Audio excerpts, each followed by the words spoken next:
Hello Saurabh, कैसे हैं आप? बस प्रणय चल रही है। तुम बताओ। सौरभ, ये अपना बाई टू का दूसरा एपिसोड है, तो इसमें भी एक ज्वलंत विषय पर चर्चा करते हैं और दो तीन ऑडियंस क्वेश्चंस भी लेते हैं। बिल्कुल, तो बताओ कहाँ आग लगी हुई है। हाँ। तो इस बार पिछले हफ्ते आपने क्या अखबारात और जनरली ट्विटर पर क्या आप सुन रहे थे? हाँ, अरे ये क्या कहते हैं, पिछले पिछले हफ्ते तो मेरा काफी डिस्कशन हो रहा था ये व्हाट्सएप की प्राइवेसी और इन सब को लेकर के। आजकल देखो एकदम मतलब पता नहीं हमारे श्रोताओं में कितना है, लेकिन हमारे फ्रेंड सर्कल वगैरह में तो सब सिग्नल पे भाग रहे हैं। हाँ हाँ, तो सब लोग, हम भी भाग रहे हैं। व्हाट्सएप से सिग्नल पे लोग भाग रहे हैं कि WhatsApp में बहुत ज्यादा गड़बड़ होने वाली है, सारा आपका डेटा चुरा लिया जाएगा। काफी तो उसमें अफवाहें हैं, तो मेरे को लग रहा था जैसे व्हाट्सएप को भी व्हाट्सएप की हाई लग गई है ना। हाँ, व्हाट्सएप का व्हाट्सएपीकरण हो गया। हाँ। तो ये तो सही बात है, और वैसे ही उसका इम्पैक्ट भी हुआ। व्हाट्सएप ने अपनी प्रिवेसी पॉलिसी चेंज की और उसके बाद बहुत सारे लोग चले गए सिग्नल पे। तो फिर व्हाट्सएप ने बोला कि वो कुछ टाइम के लिए टाल रहे हैं, जैसे सरकार ने फार्म लॉस को टाल दिया है वैसे। हाँ। और उस फिर भी लोग माने नहीं है शायद, तो अभी उस स्टेज पर पहुंची है बात। हाँ, एक बार अफवाहें शुरू हो जाए तो फिर रुकती थोड़ी है। हाँ, तो उसी के ऊपर चर्चा करते हैं सौरभ। ये प्राइवेसी और व्हाट्सएप, ये क्यों इतना लोग क्यों उत्तेजित हो गए, और क्या इसका मतलब है कि लोग प्राइवेसी के बारे में और जागरूक हो रहे हैं? तो इसके बारे में थोड़ा हम लोग आज डिस्कस करते हैं, ठीक है ना? बढ़िया है। तो सबसे पहले तो शुरुआत हम लोग जैसे हमेशा करते हैं, ये प्राइवेसी को हम लोग सरल हिंदी में क्या बोले? ये अच्छा सवाल है बहुत। मतलब हिंदी हिंदी में अगर ऐसे हम गूगल वूगल में शब्द ढूंढो ना, तो ऐसे सब मिलते हैं, गोपनीयता, राजदारी टाइप्स, हाँ। जो कि सारे सीक्रेसी से ताल्लुक रखते हैं, है ना। और थोड़ा हम्म। प्राइवेसी प्राइवेसी के लिए आजकल देखोगे तो, क्योंकि सुप्रीम कोर्ट का प्राइवेसी बिल वगैरह आया था, उसकी वजह से काफी हिंदी में भी डिस्कशन हुआ था प्राइवेसी पे। तो हम्म। निजता वर्ड बड़ा पॉपुलर है। हम्म। हम्म। लेकिन थोड़ा जबान पे अच्छा नहीं जचता है, पता नहीं, शायद नया वर्ड है, उस टाइम के साथ आदत पड़ जाए, पर मेरे मेरे मुंह से तो नहीं निकलता। तुमने आज तक किसी से बोला है क्या मेरी निजता का मामला है? हाँ। नहीं, वही तो। हाँ, निजता बहुत ही मतलब ऐसे फिर से आर्टिफिशियल लग रहा है थोड़ा। पर शायद निजी हाँ, से निजता बनाया है। निजी से निजता। हाँ, मैं देख रहा था कि और क्या ट्रांसलेशन है, तो आपने बोला राजदारी, गोपनीयता, और एक मैंने देखा प्रोटेक्शन ऑफ प्राइवेट इंफॉर्मेशन के लिए भी था, निजी मामलों की हिफाजती। तो ये मोर प्रोटेक्शन के बारे में बता रहा है, तो ये थोड़ा बेटर कॉन्स्ट्रक्ट है, क्योंकि ये सीक्रेसी की तरफ नहीं जा रहा है। ये बता रहा है कि हाँ। आपको आपकी निजी जानकारी को कैसे आप हिफाजती कैसे कर सकते हैं उसकी। बिल्कुल।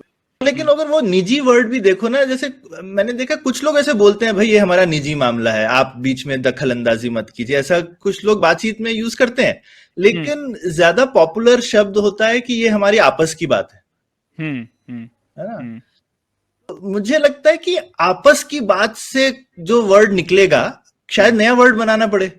क्योंकि नया कॉन्सेप्ट है। शायद पहले प्राइवेसी इतना कॉमन कॉन्सेप्ट, सीक्रेसी हमारे, इसका ये मतलब है, जैसे वर्ड से ये पता चलता है कि कल्चर में सीक्रेसी इंपॉर्टेंट थी, प्राइवेसी। हम्म। पर अब प्राइवेसी भी इंपॉर्टेंट हो गई है। तो अगर हम्म। प्राइवेसी इंपॉर्टेंट है तो वो उसके लिए शायद नया वर्ड चाहिए। तो आपसी ये आपसी बात है, या उससे कुछ मुझे लगता है बनाना चाहिए। मेरे पकड़ में नहीं आ रहा है कि क्या वर्ड बनना चाहिए, पर मेरे को वो डायरेक्शन ज्यादा अच्छी है, ये निजी वाले, थोड़ी क्या कहते हैं, डिक्शनरी टाइप वर्ड की जगह से। हाँ, तो हम अपने लिसनर से ही पूछते हैं, ये हम तो हम्म। इतना ही डिस्कशन कर पा रहे हैं इसके ऊपर। तो अगर आपके पास कोई सुझाव है तो हमें बताइए कि प्रिवेसी को आप कैसे बताएंगे सरल हिंदी में। हाँ, ऐसा शब्द नहीं होना चाहिए कि लगे कि एमए हिंदी किया हुआ है तो आपके मुंह से निकल रहा हाँ, वो लोहपत गामिनी टाइप मत है। हाँ, बताएं। वैसा वाला नहीं चाहिए। हाँ, हाँ, वो तो पता है हमारे लिसनर्स को हम लोग हाँ, क्या बिल्कुल। फिलॉसफी लाते हैं। ठीक है, तो अब हम लोग इस एपिसोड के लिए प्राइवेसी यूज का ही उपयोग करेंगे, ठीक है? हम्म। तो आ जाते हैं ये व्हाट्सएप प्राइवेसी पॉलिसी में, जो इतना हल्ला मचा। तो क्या हुआ, बदलाव क्या था व्हाट्सएप प्राइवेसी पॉलिसी में, और क्यों इतना उसके ऊपर हल्ला हुआ? आपका क्या मानना है इसमें? तो आई मीन इसमें एक तो पहले थोड़ा बैकग्राउंड कॉन्टेक्स्ट भी है। सी व्हाट्सएप जब शुरू ही हुआ था तो व्हाट्सएप का बहुत बड़ा प्रॉमिस था कि भाई हम आपको कभी ऐड नहीं दिखाएंगे। जो व्हाट्सएप के फाउंडर थे ब्रायन एक्टन, उन्होंने बड़ा प्रॉमिस किया था सबको कि हम आपको ऐड नहीं दिखाएंगे और कभी भी आपका डेटा किसी एडवर्टाइजर वगैरह के साथ शेयर नहीं करेंगे। और आपके मैसेजेस तो बिल्कुल नहीं पढ़ेंगे। एंड टू एंड जिसको बोलते हैं एनक्रिप्शन, अभी एनक्रिप्शन वगैरह के लिए भी हिंदी सोचनी पड़ेगी हमको, ठीक है। हाँ. पर अभी आई थिंक लोग समझते हैं कि एंड टू एंड एनक्रिप्शन मतलब हमने जो मैसेजेस जाए तो हम इस तरह से मरोड़ देते हैं कि कोई देख ना पाए, ठीक है। तो वो जो देख भी ले तो समझ ना पाए, देख भी ले तो समझना। तो अब वो जो चीज है, अब हमको पहले ही पता है ब्रायन एक्टन ने इसीलिए व्हाट्सएप छोड़ दिया था फेसबुक के खरीदने के बाद, क्योंकि फेसबुक ने ये जो उनको प्रॉमिस किया वो रखा नहीं और उन्होंने जाके सिग्नल खोला प्रायश्चित में एकदम, ठीक है, कि मैंने व्हाट्सएप में पैसा तो कमा लिया है और ये सब कर लिया है, तो उन्होंने अब अपनी संपत्ति सिग्नल को एज ए ओपन फाउंडेशन बनाया, उसको कोई कभी कंपनी खरीद भी नहीं सकती, ठीक है। तो ये उनका प्रायश्चित चल रहा है अभी। उन्होंने व्हाट्सएप को फेसबुक बेचने के बाद में वो पैसा कमा के थोड़े जरा हज को गए हैं, ठीक है। तो उसके तो ये एक थोड़ा बैकग्राउंड है कि व्हाट्सएप ने इतने बड़े प्रॉमिस किए हुए थे। तो अभी भी फेसबुक ने ये नहीं बोला कि हम आपके मैसेजेस पढ़ेंगे, लेकिन डिटेल कौन देखता है। फेसबुक ने ये बोला लेकिन आपके जो बाकी सब चीजें हैं ना, आप कौन सा फोन यूज करते हो, आप कहां पर हो, अगर आप पेमेंट्स यूज करते हो फेसबुक में तो क्या ट्रांजैक्शन किया, तो मैसेजेस के अलावा जो सारी आसपास की इंफॉर्मेशन है वो फेसबुक ने बोला हम पढ़ के आपके फेसबुक अकाउंट के साथ में जोड़ करके अगर हमारा आपका प्रोफाइल ज्यादा और रिच बना सकते हैं। तो जैसे अगर आप मैसेज नहीं भी पढ़ सकते तब भी कोई यूजफुल चीजें उसमें से निकल सकती हैं। जैसे ये निकल सकता है जैसे कि भाई आप किससे बात करते हो, दिन के किस दिन आप बात करते हो, आपके कितने दोस्त हैं, तो ये वाली जो चीजें, आपकी मैसेजेस कितने लंबे होते हैं, आप सिर्फ फॉरवर्ड करते हो या लिखते हो, मतलब आपके बारे में बहुत सारी जानकारी जो है उसके लिए आपके मैसेज पढ़ने की जरूरत नहीं है। वही तो मतलब जैसे हम लोग बोलते हैं ना ट्रायंगुलेशन, कि आप मैसेज ना पढ़ें पर फिर आप ये जो डेटा है इससे आप ट्रायंगुलेट कर सकते हैं कि इंसान क्या चाहता है। तो जैसे आप ये कह रहे हैं व्हाट्सएप बिजनेस हो जाएगा, तो सपोज आप व्हाट्सएप मैसेजिंग कर रहे हैं, आपने 3 कारपेंटर को मैसेज किया है और वो व्हाट्सएप बिजनेस पे रजिस्टर्ड है, तो फेसबुक पे वो आपको इजीली कारपेंटर्स की एड दिखा सकते हैं। बिल्कुल बिल्कुल। और ऐसा तो जैसे ट्रांजैक्शन है तो उनको पता चले कि अगर आपने किसी बिजनेस को पैसे दिए व्हाट्सएप के थ्रू, तो ये तो अच्छी वैल्यूएबल इंफॉर्मेशन है। पता चला कि आप इन लोगों को, जैसे उनको पता चला अगर आप हर महीने किसी को पैसे देते हैं तो भाई हम आपको ऐसी एड दिखा सकते हैं। पर इसमें कुछ कुछ चीजें मुझे लगता है अच्छी भी है आपके लिए। अगर आप कारपेंटर ढूंढ रहे हैं तो आप कारपेंटर का एड देखना चाहेंगे ना? हाँ बिल्कुल। नहीं, और ये एड भारत में प्रॉब्लमैटिक कब से हो गया? मतलब आमतौर पे लोगों को इस एड देखने से तो कोई प्रॉब्लम ही नहीं है। बिल्कुल बिल्कुल। तो मुझे लगता है कि एड अगर आप देख रहे हैं, लेकिन ओवरऑल प्राइवेसी का ये होता है कि ठीक है अभी आप एड देखने के लिए यूज कर रहे हैं, कल को ये डेटा आप यूज करके सिर्फ एड ही नहीं, आप मेरा बिहेवियर भी मैनिपुलेट कर सकते हैं ना। अगर मुझे पता है कि आप इस समय पर आपको कुछ भी, मैं मान लो ये पता लगा लूं आपके 6 बजे जो है अगर आपको कोई मैसेज दिखाया जाए तो आप पैसा, आपकी जेब जरा जल्दी ढीली हो जाती, ठीक है।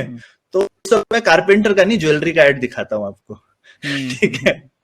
तो इस तरीके की चीजें भी कर सकते हैं लोग। आप ऐसा नहीं कि सिर्फ, तो ये जो एडवर्टीजमेंट से आपको इंफॉर्मेशन देना और आपको थोड़ा मैनिपुलेट करने के बीच में थोड़ा धागे भर का फर्क है। इस चीज से लोगों को तकलीफ रहती है और फेसबुक का कोई रिकॉर्ड इन चीजों में अच्छा तो है नहीं। लेकिन बाय द वे लोग ये भूल जाते हैं, व्हाट्सएप से तो अभी आना चालू हो रहा है। फेसबुक के पास लगभग, कभी कभी लोगों को लगता है यूज नहीं करते तो फेसबुक के पास आपका डेटा नहीं है। दुनिया में कोई मेरे ख्याल से 4 से 5 हजार वेबसाइट ऐसी हैं जो कि अपना डेटा फेसबुक को देती हैं रेगुलरली। तो आप चाहे फेसबुक यूज कर रहे हो ना कर रहे हो, फेसबुक के पास आपका डेटा आ रहा है, ठीक है। तो ये नहीं है कि फेसबुक की डेवलपर एपीआई रहती है और फेसबुक इन लोगों को पैसे डेटा के।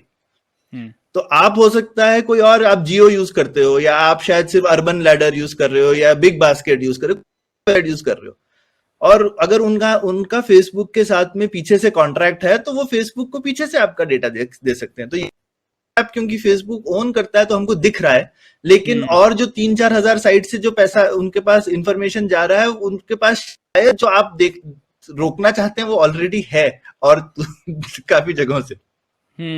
और मैंने ये भी पढ़ा कि जैसे इंस्टाग्राम डायरेक्ट मैसेजिंग और फेसबुक मैसेंजर का इंटीग्रेशन तो ऑलरेडी हो चुका है, तो अब वो व्हाट्सएप में भी लाना चाह रहे हैं ये, तो हाँ, एक ऐसा इंटरऑपरेबिलिटी जो जकरबर्ग ने कहा था कि इंटरऑपरेबिलिटी लाना चाहते हैं इन सब सिस्टम्स में, फेसबुक के अंदर ही जो 3-4 कंपनियां हैं, तो उसकी और ये जा रहा है ये मूव। हाँ, और उसमें मुझे नहीं लगता कोई खराबी है। मेरे को तो इनफैक्ट लगता है कि इंटरऑपरेबिलिटी सब में होनी चाहिए, सिर्फ फेसबुक में क्यों। तो ये भी एक मैसेजिंग में सोचने वाली चीज है कि जैसे एसएमएस है, ऐसा तो नहीं है कि कोई जियो का कस्टमर एयरटेल के कस्टमर को एसएमएस नहीं कर सकता। अगर ऐसा होता तो कितना अजीब हम लोगों को लगता नहीं। लेकिन अभी देखो, हम व्हाट्सएप अगर आप यूज करते हो तो आप टेलीग्राम या सिग्नल में मैसेज नहीं कर सकते ना। तो आप क्या मैसेजिंग का क्लाइंट यूज करते हैं और दूसरा आदमी क्या यूज करता है, वो दोनों सेम क्यों होने चाहिए। हाँ बिल्कुल, और यही जैसे नेटवर्क इफेक्ट्स जो लोग बोलते हैं कि हम लोग व्हाट्सएप पर हैं क्योंकि हमारे सब जाने पहचाने लोग सब व्हाट्सएप पर हैं, तो इसीलिए हमें रहना पड़ रहा है। तो अगर इंटरऑपरेबिलिटी होगी तो इसका कोई फर्क ही नहीं पड़ेगा, आप सिग्नल पे रहिए, व्हाट्सएप पे रहिए, पर आपको मैसेज करते आना चाहिए। बिल्कुल। अब बस इसमें मैं दूसरे पक्ष की बात भी रख दूं कि ऐसा हुआ क्यों। तो यूजुअली ये होता है कि कोई ऐसा टाइप का, जिसको कहते हैं कोई प्रोटोकॉल टाइप आ गया और आप सिर्फ क्लाइंट एक अच्छा बना सकते हैं, एंड टू एंड नहीं कर सकते चीजें। तो देखोगे तो एसएमएस कितने सालों से है, कुछ मेरे ख्याल से लेट 80s से है टेक्नोलॉजी, और उसमें क्या इंप्रूवमेंट हुआ। कुछ नहीं, क्योंकि कितने सारे लोगों को अग्री करना है कि हमें इसको इंप्रूव करने की जरूरत है। जबकि कोई एक नया स्टार्टअप आए जो बोले कि भाई मैं पूरा का, आपके से मुझे कोई मतलब नहीं, जैसे व्हाट्सएप ने किया। जब वो आए तो छोटे से ही थे ना, पर उन्होंने बोला कि भाई मैं पूरा का पूरा एंड टू एंड सिस्टम बनाऊंगा और ट्राई करके देखो, और उसके बाद पूरी दुनिया ऑलमोस्ट मतलब 100 करोड़ से ज्यादा लोग यूज करते है ना। तो अब ये वाली चीज जो है, ये तो ठीक है, उनका इनोवेशन अच्छा है, लेकिन अब अगर हम ये इंटरऑपरेबिलिटी करें तो कहीं कहीं जो है इनोवेशन मार खा जाती है। अगर मान लीजिए इस तरीके का कुछ होता तो व्हाट्सएप जैसे बन ही नहीं पाती। अब उसका बनना तो हमारे लिए ओवरऑल अच्छा ही है। तो ये एक मेरे ख्याल से कश्मकश भी रहती है, एक द्वंद्व युद्ध है इनोवेशन और रेगुलेशन के बीच में, जिसका सही आंसर मेरे ख्याल से किसी को भी नहीं पता, मुझे बिल्कुल नहीं पता कि क्या। नहीं, पर आप ये जो कह रहे हैं, आप ये मान के चल रहे हैं कि इंटरऑपरेबिलिटी सरकार या रेगुलेशन के थ्रू आएगी, लेकिन क्यों खुद से ही एप्स डेवलप होंगे ना जो इंटरऑपरेबिलिटी बढ़ाएंगे। नहीं, मार्केट करेक्ट करेगा इसको। नहीं, तुम एसएमएस देखोगे तो एसएमएस तो किसी सरकार ने नहीं फोर्स किया, है ना। सारे टेलीकॉम ऑपरेटर्स जो हैं उन लोगों ने आपस में एक प्रोटोकॉल डिसाइड की हुई है। लेकिन क्या होता है कि आप ब्रेक नहीं कर सकते ना। एक एसएमएस आता है कि आप किसी भी दुनिया में फोन को करोगे तो पहुंचेगा। लेकिन व्हाट्सएप ने क्या बोला कि भाई हम केयर नहीं करते, हमारे को पहुंच जाए ये काफी है।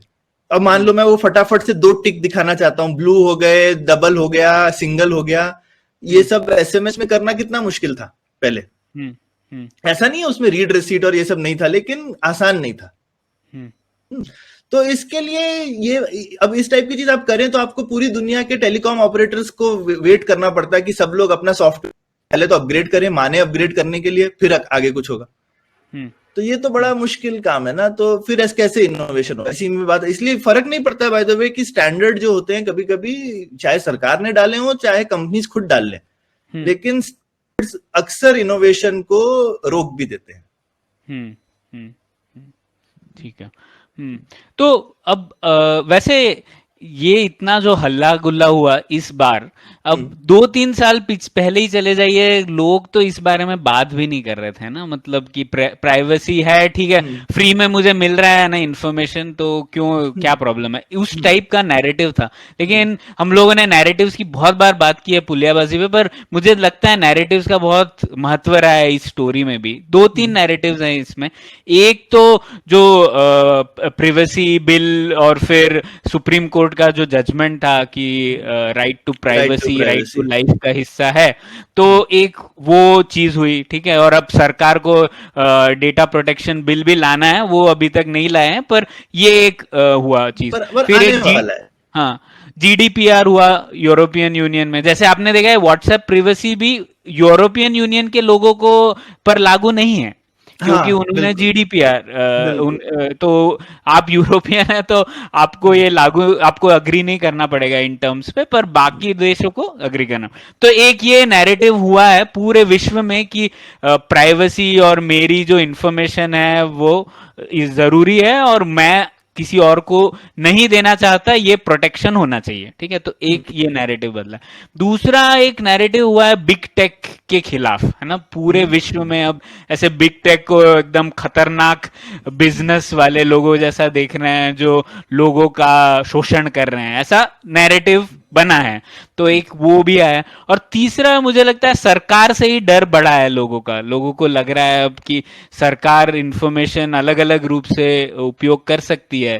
और जैसे आप देखिए डेटा प्रोटेक्शन बिल में भी सरकार को एक अलग एंटिटी के रूप में ट्रीट करने की इच्छा है ना। बिजनेसेस पे ज्यादा रेस्ट्रिक्शन होगा, लेकिन सरकार चाहे तो आपकी इंफॉर्मेशन ले सकती है। तो ये तीन नैरेटिव्स भी शायद एक रोल प्ले कर रहे हैं कि अब लोग थोड़ा और डर गए थोड़े से चेंज से। आपको क्या लगता है? ये तुमको लगता है ये अर्नब के व्हाट्सएप लीक होने से भी कोई फर्क पड़ा है इस?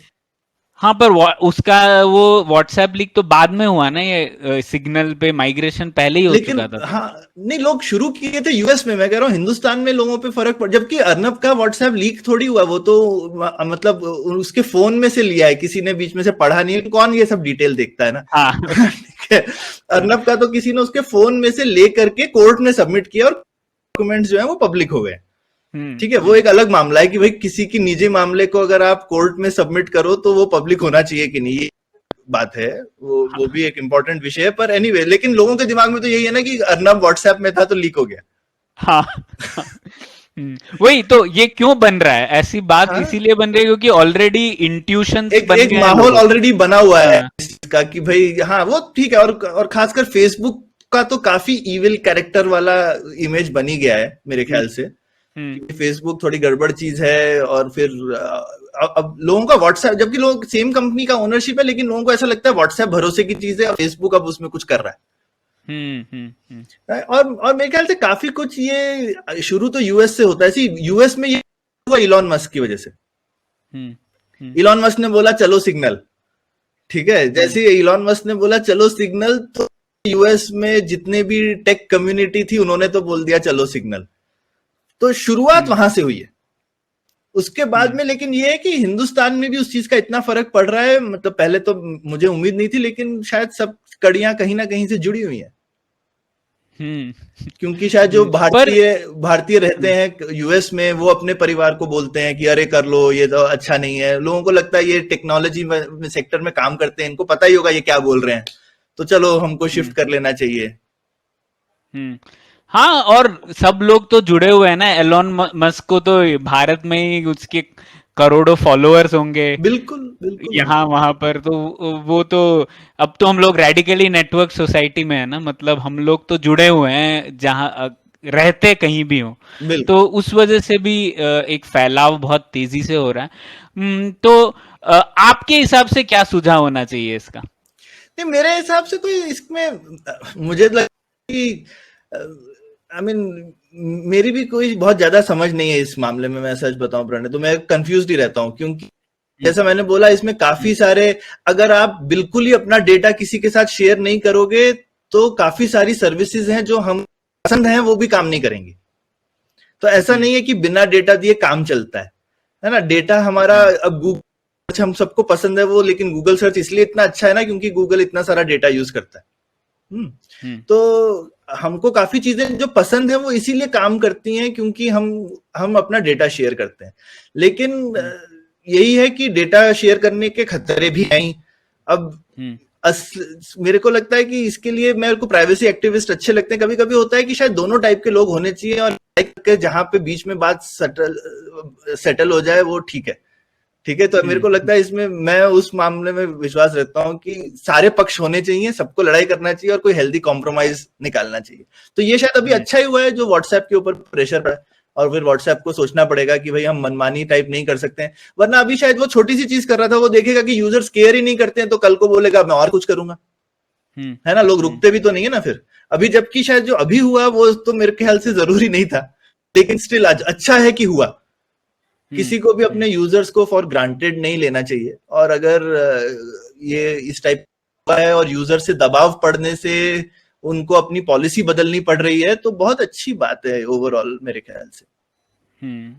हाँ, और मुझे तो लगता है कि सरकार का रोल उस पर ध्यान देने की बहुत ज्यादा जरूरत है कि किस तरह ये, अगर डेटा का उपयोग सरकार जैसा इंस्टीट्यूशन और कोई नहीं होता सोसाइटी में, और सरकार किस तरीके से यूज कर सकती है वो हमको पता ही है, तो इसीलिए वहां पर ध्यान देने की ज्यादा जरूरत है। और इसीलिए मुझे लगता है ये जो डेटा प्रोटेक्शन बिल है या जो भी है उसे जल्द से जल्द लाना चाहिए सरकार को, जिससे कि एटलीस्ट बाउंड्रीज तय हो जाए, है ना, और फिर हम लोग पता कर पाए, एटलीस्ट केसेस होंगे कि सरकार ने अवहेलना की लोगों के निजता की या प्राइवेसी की। अभी तो वो डिमेंशन ही नहीं है, कुछ भी कहीं भी हो सकता है। नहीं, और लोगों को बिल्कुल समझना चाहिए इस मामले में, इसमें मेरे को कोई वो मेरे ख्याल से दो राय नहीं है कि फेसबुक तो ठीक है, मतलब अगर हमको अच्छा नहीं लगेगा तो हम छोड़ सकते हैं ना, हाँ, जबकि ठीक है उनका वो 5000 साइट का इकोसिस्टम मुश्किल है छोड़ना, लेकिन फिर भी ऐसा नहीं कि उपाय नहीं है, पर सरकार को छोड़ के जाए तो जाए कहाँ ना। हाँ ठीक है, तो अगर सरकार के पास, सरकार सबसे डेंजरस एंटिटी कि भाई उनसे तो हमारा कोई एग्जिट पॉलिसी नहीं है, आपको देश छोड़ के जाना पड़ेगा अगर ज्यादा आपके पीछे पड़ गए तो, राइट। तो ये मुझे लगता है प्राइवेट कंपनियों से उतना खतरा नहीं है, लेकिन ये टाइप की जो पॉलिसी बनती है प्राइवेट कंपनीज के खिलाफ, वो हमको ज्यादा, सरकार से ज्यादा हमको परहेज रखना चाहिए कि डेटा प्राइवेट कंपनी का चले भी जाए लेकिन सरकार के पास तो किसी हालत में नहीं जाना है। उनसे तो हमको एडवर्टाइजमेंट भी नहीं चाहिए, ठीक है, वो हमारे लिए और कुछ कर भी नहीं रहे हैं, तो सरकार के पास तो जितना कम डेटा हो इंडिविजुअल्स का उतना अच्छा है। नहीं, पर कुछ लोग ऐसा भी कहते हैं सौरभ कि आप कुछ गलत काम नहीं करते तो क्या प्रॉब्लम है आपको? अरे आपको तो मैंने बोला ही जरूरी नहीं, सरकार कोई एक बॉडी तो नहीं है ना, वहां इतने लोग हैं, सरकार के अंदर भी तो कोई गलत आदमी हो सकता है जो फायदा उठाए आपके डेटा का कल को, ऐसा भी हो सकता है। दूसरा, इन जनरल अगर आप, जैसा मैंने बोला, गलत काम की बात नहीं है, सरकार आपको आपका जो प्राइवेसी का जो डेटा, वो इसीलिए प्रॉब्लम नहीं होती है कि आप गलत काम कर रहे हैं, सिर्फ हर किसी का डेटा यूज करके आप उसको मैनिपुलेट कर सकते हैं और कंट्रोल कर सकते हैं, ये चीज सब लोगों को समझनी चाहिए। जैसे छोटी सी चीज होती है, अगर मान लो मुझे पता है कि किसी को क्या क्या बीमारियां हैं, तो मैं वो डेटा यूज कर सकता हूं ना उसके खिलाफ।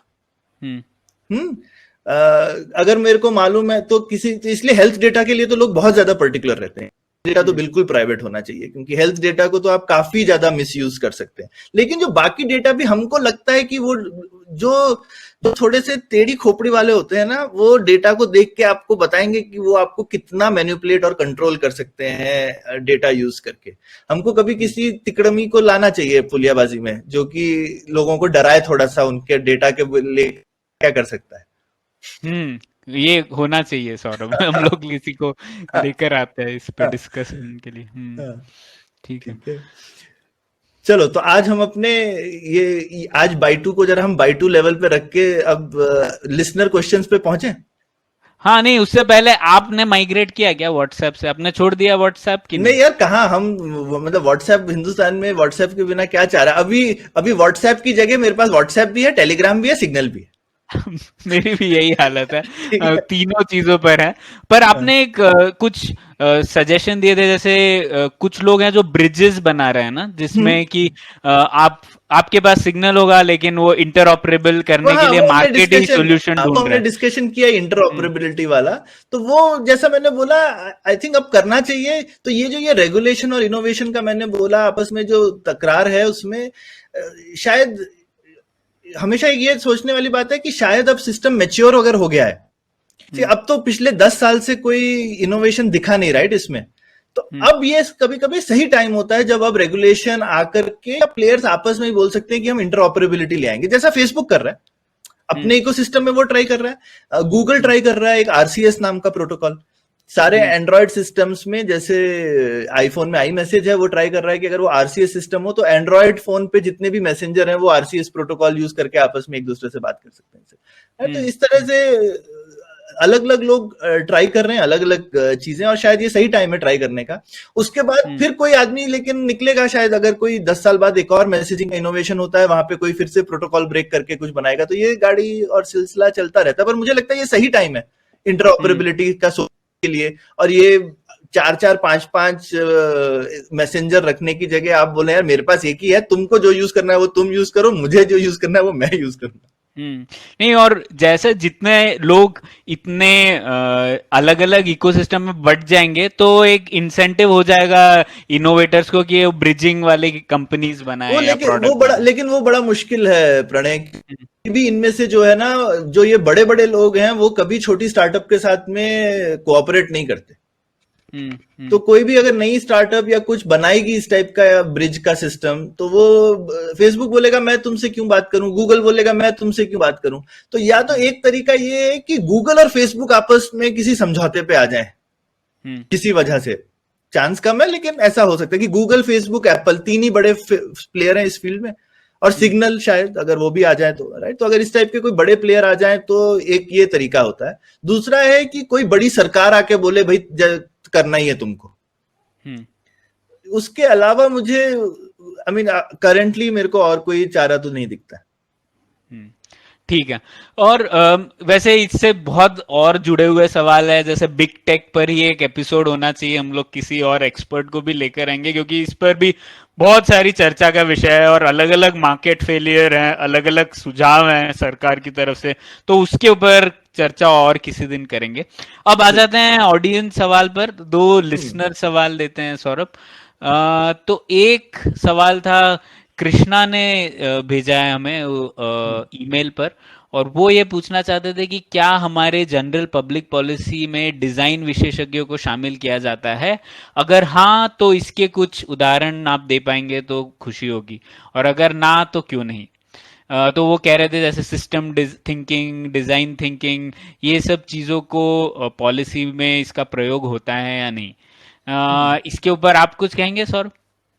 हाँ, मेरे हिसाब से ऑब्वियसली ये तो काफी हॉट टॉपिक है। मेरे को मेरे ख्याल से हम तक्षशिला में काफी एग्जांपल्स देते हुए मुझे याद है, राइट, इंडिया में भी एक टीम थी जो कि छोटी छोटी चीजें की लाइनें कहाँ कैसे खींचनी है क्रॉसिंग के सामने, और उससे पब्लिक का कैसे बिहेवियर चेंज होता है, एक्सीडेंट कम हो गया था, मुझे नाम नहीं याद है, लेकिन इस तरीके, ऐसा नहीं है कि सब लोग ऐसा करते हैं लेकिन काफी लोग करते हैं, नहीं?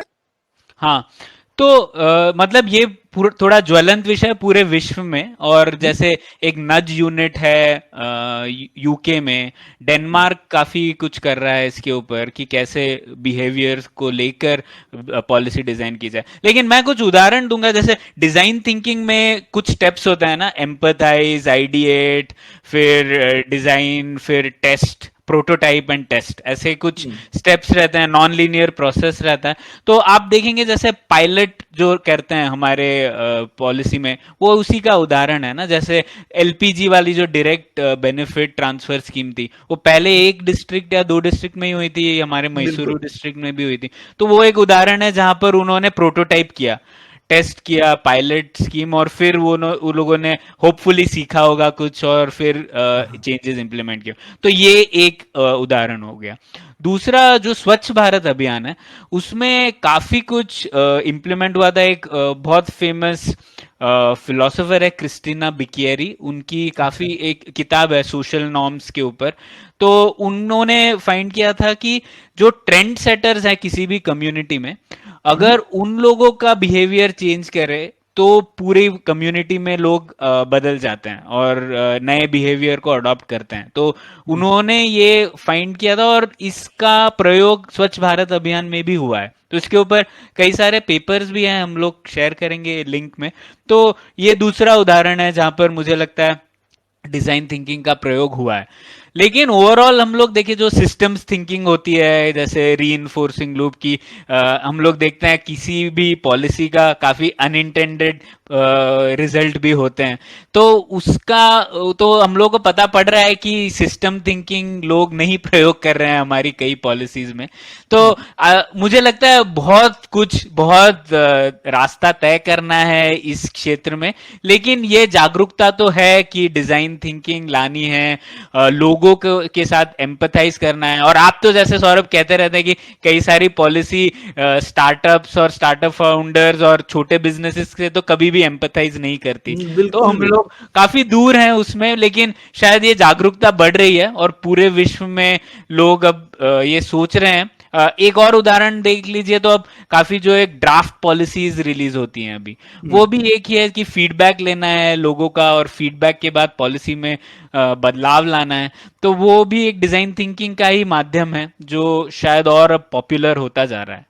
बिल्कुल, और शायद कहीं कहीं पे सरकार करती है, कहीं पे अब जैसे प्राइवेसी और डेटा को लेकर के तो कितना कंसल्टेशन हुआ, हम लोग भी इनपुट्स देते हैं, सब होते हैं, हाँ। पर मुझे तो नहीं दिखता कि फार्म बिल को लेकर के ऐसा कोई कंसल्टेशन वगैरह हुआ जहां पर फार्मर से टेक्नोलॉजी लोगों ने डेटा प्राइवेसी में सरकार बहुत सुन सुन के काम कर रही है बाय द वे, है ना। उसमें मेरे को कोई एटलीस्ट उनसे ये कोई शिकायत नहीं है। फाइनली जो निकलेगी पॉलिसी उससे शिकायत हो सकती है, लेकिन उनकी सुनवाई से तो कोई शिकायत नहीं। हाँ, तो ऐसा क्यों सौरभ, ऐसा थोड़ा डिविएशन है, पर आपको क्या लगता है कि प्राइवेसी वाले इशू में सरकार इस तरीके का बर्ताव क्यों करेगी और दूसरी जगह पर और एकदम विपरीत बर्ताव?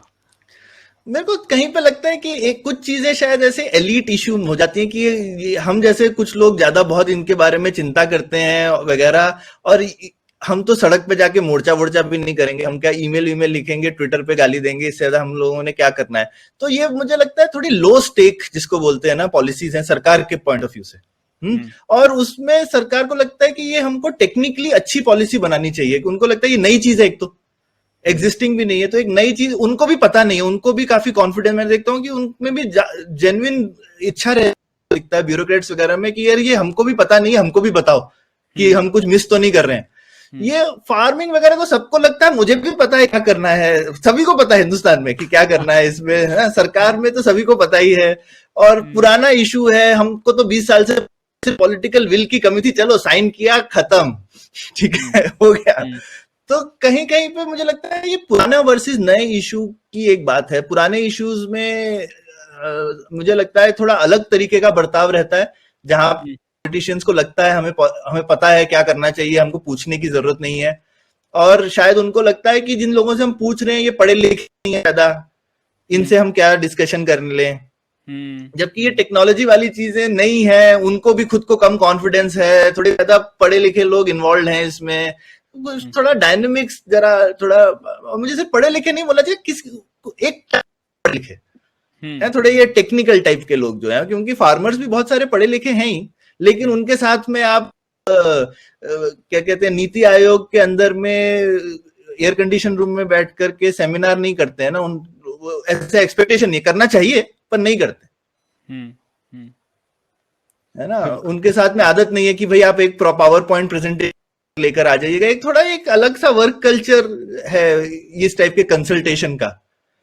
तो मुझे लगता है इनफैक्ट, और डिजाइन थिंकिंग क्या कहती है कि आपको अपना तरीका बदलना चाहिए। अगर आपको लगता है कि आपका ये वाला ऑडियंस टाइप वाला नहीं है, तो आप उस तरह से उनसे बात कीजिए ना, आप गांव में जाकर उनसे बात कीजिए। अगर वो लोग कंफर्टेबल नहीं आपको प्रेजेंटेशन देने के लिए, आपको यूजर के हिसाब से सोचना है कि आपकी पॉलिसी कैसी होनी चाहिए ना।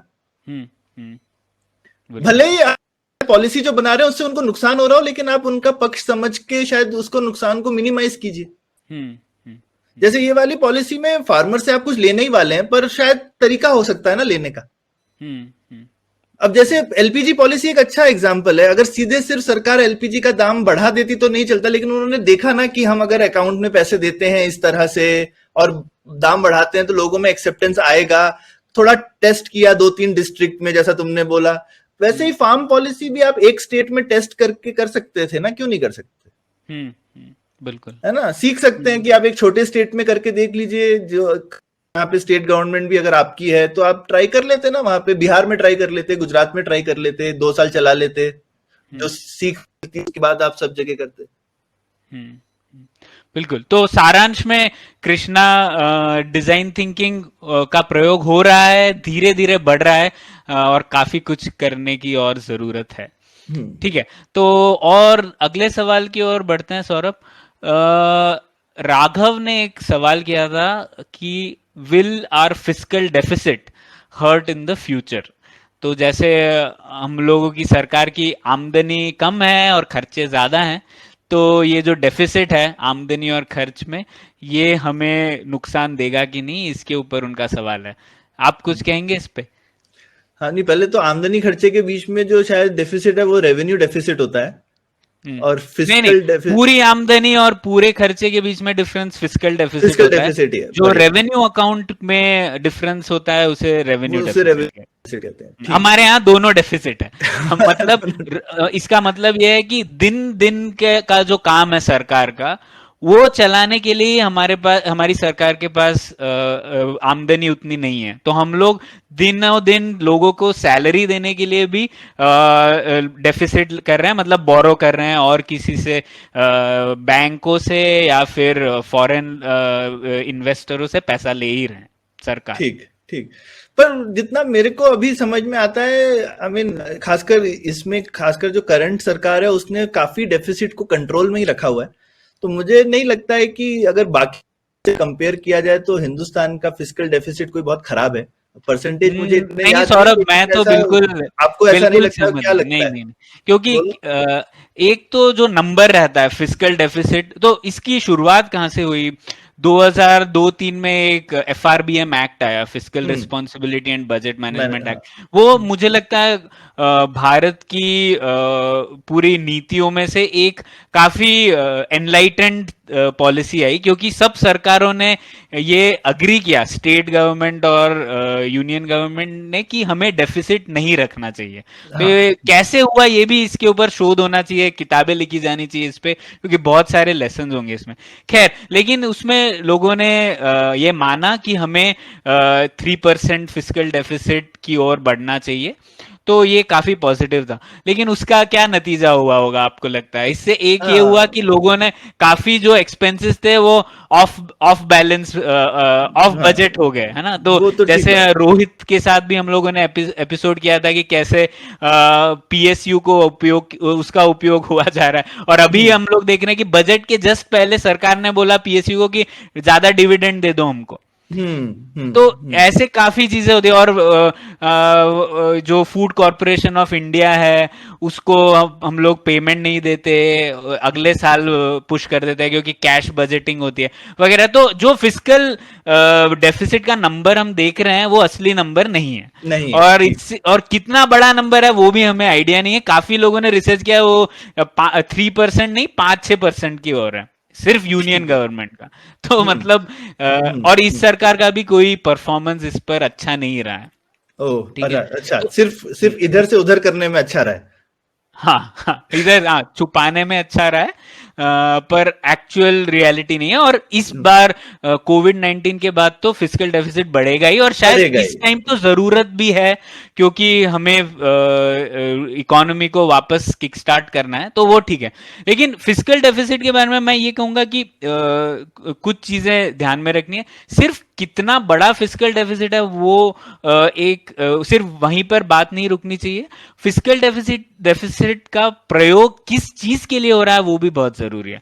तो अगर आप आप बोरो कर रहे हैं मार्केट से, आपकी आमदनी कम है, लेकिन वो आप कैपिटल इन्वेस्टमेंट कर रहे हैं, उसका आप रोड बना रहे हैं, या आप ऐसे इन्वेस्टमेंट कर रहे हैं जो 20-30 साल बाद इसका प्रयोग होगा, तो ठीक है, फिस्कल डेफिसिट का कोई प्रॉब्लम नहीं है। और देशों हर देशों में फिस्कल डेफिसिट होता ही है, और डेवलपिंग कंट्री के लिए तो होगा ही, क्योंकि हमें कितना इंफ्रास्ट्रक्चर बनाना है। तो वो डेफिसिट का प्रयोग, क्वालिटी क्या है उसकी, वो बहुत जरूरी है, वो इम्पोर्टेंट है। पर हमारे यहाँ अभी हम लोग देख रहे हैं कि तो फिस्कल डेफिसिट का एक छोटा सा हिस्सा होता है, हम लोगों ने देखा है रेवेन्यू डेफिसिट।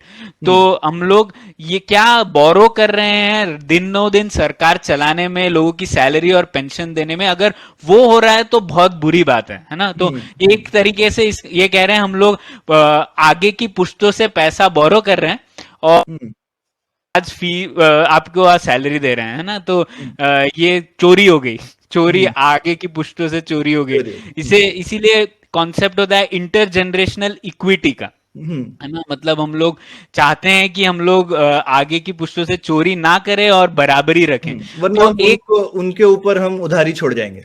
हाँ, तो एक बहुत अच्छा स्टेटमेंट है, deficits of today are taxes of tomorrow, बिल्कुल।